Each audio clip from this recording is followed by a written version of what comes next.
Hello, beautiful souls. Welcome to my channel. If you're new, please click the subscribe button and the little bell so you get notifications when I have new videos. And if you've been with me for a while, thank you so much for your loyalty and welcome back. Today, I want to talk about a subject that's really close to my heart, the scapegoat child. So often highly sensitive kids become the scapegoat. I'm going to tell you why, what to do about it now that you're an adult, and how we can heal this. Watch this video.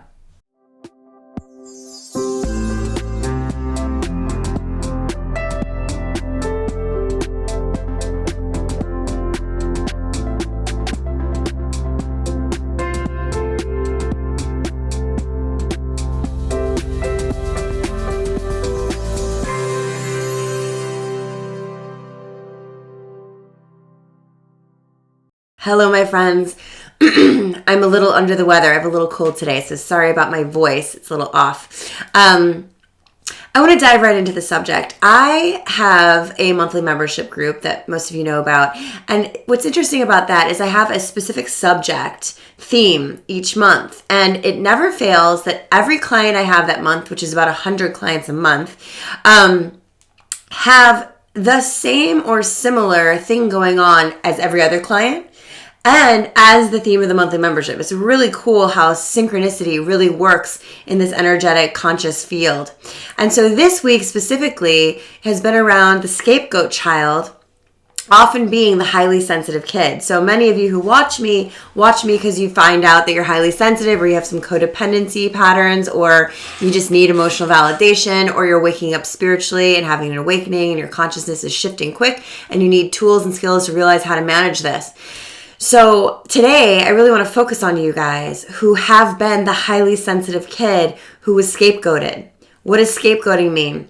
It means you are the reason for everything bad that happens. You are the bad kid, you're the problem child, you're the one that doesn't go along with the program. And the reason you don't go along with the program is because you know that it's not truth. You know that something is off and you're speaking up and you're getting in trouble for speaking your truth. So what happens with a lot of highly sensitive kids is they learn to become the people pleaser. They don't like confrontation. They don't want to be the reason for anything, so they just hold down their truth. And you suppress it so much, so often, that you almost lose touch with that feeling dimension.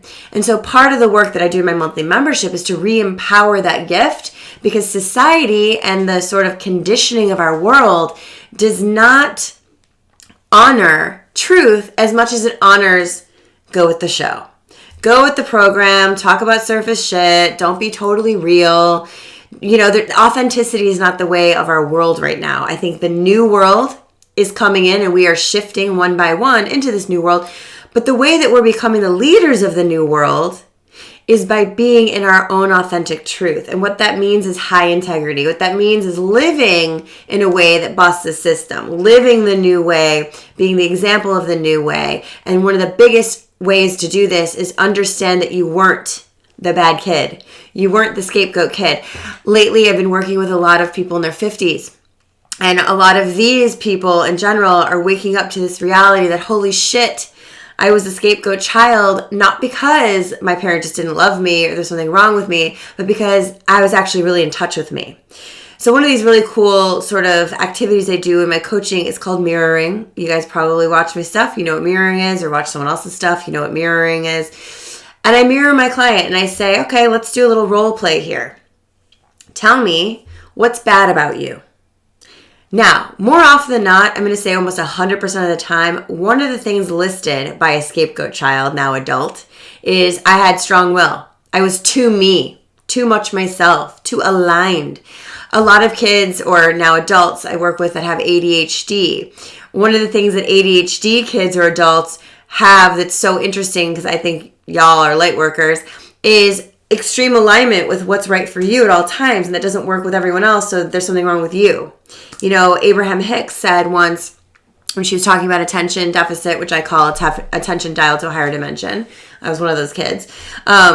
She says, yeah, the problem is you are so in alignment with your own inner guidance that it's not conducive to the whole classroom. Couldn't agree more. But it gets drugged out of you, or it gets trained out of you, and my goal is to train it right back into you, the wise guide inside. So this is highly sensitive kids a lot of the time, is our inner guidance. We get disconnected from it because it's not agreed upon by authority figures in our lives. So back to the mirroring. So I like to ask my clients, tell me what's wrong with you. I'm strong-willed. I'm too me. I'm too smart. I'm too pretty. Really? And then what I do is I tell them, pretend I'm telling you those things about what I am. What would you think about that? And this one client in particular, bless her heart, says, I would think that's really beautiful. And she started to tear up. And I said, why are you tearing up? She said, because I realized how wrong it was for me to be treated the way that I was treated. And what's interesting about that is when you do the role play and you realize what you would think about someone with the particular, let's say, characteristics of someone that you are, and you see how beautiful you are by seeing it in someone else. And you realize that, what would it take for you to actually think that all those things I said are bad? What it would take is for someone who's not in their confidence, who feels unvalidated because of your ability to be you.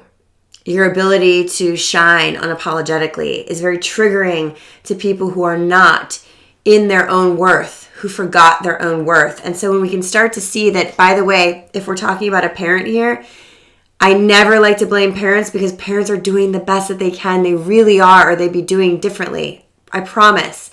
I study too much about people to know that anyone's really trying to do bad. If you're doing bad, it's because you can't really do better. And that, again, can't be your fault. We can't shame and blame people who can't do good things. And so what I say is it's just about this emotional dark age we're in, where if our parents could have done better and loved themselves more, they would have loved you more and done better with you. And that's just the truth. So we need to forgive as we also acknowledge what was done to us, acknowledge the reasons it's done because of the pain that our parents probably had to go through, our teacher had to go through, or whoever it was that did this to you, right? Scapegoated you. They're in pain or they wouldn't cause pain. And that's the bottom line. And some people don't even know they're causing pain. So it's, lack of awareness, totally fine. We are here to bring consciousness into these places that hurt. So scapegoat children, an exercise you can do who are now adults. An exercise you can do is take those qualities that you think were deemed bad, not good enough, wrong. Put them on someone you admire. Those qualities. Would you think they're bad, wrong, not enough? Would you? Do that exercise for me. Let me know what you think in the comments. Please don't forget to check out all my links below. Emotional Rehab is still open for, I think, just a couple more days. Then we're closing shop until March. Let's see, my Valentine's Day bundles are available until Valentine's Day. Check it out. There's something else. Truth Room Tribe, monthly membership, always available. Please don't forget to subscribe, share with anyone who you feel was maybe a scapegoat child. And I love you all so much. See you soon.